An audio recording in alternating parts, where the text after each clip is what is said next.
بسم اللہ الرحمن الرحیم۔ السلام علیکم ناظرین، آپ دیکھ رہے ہیں پی سی world news. Pakistan federal union of journalist PFUJ کے زیر اہتمام 3 مئی کو یوم آزادی صحافت کے موقع پر عالمی سطح کی انٹرنیشنل آن لائن کانفرنس منعقد کی گئی۔ اس کانفرنس میں پاکستان سمیت دنیا بھر سے سینئر صحافیوں، کالم نویسوں، اینکر، سیاسی رہنماؤں، پروفیسرز، انسانی حقوق کے علمبرداروں، سماجی بہبود کی عالمی تنظیموں، مختلف اداروں کی مزدور یونین کے نمائندوں نے شرکت کی۔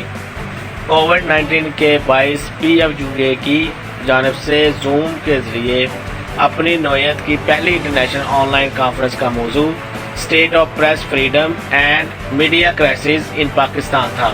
اس اہم ترین کانفرنس میں پاکستان کے شعبہ صحافت پر لگائی جانے والی غیر اعلانیہ بندشوں اور صحافیوں کو مسلسل دھمکانے، نشانہ بنانے اور قتل کے بدترین واقعات کے منہ پر کھل کر گفتگو کی گئی اور شدید تحفظات کا اظہار بھی کیا گیا۔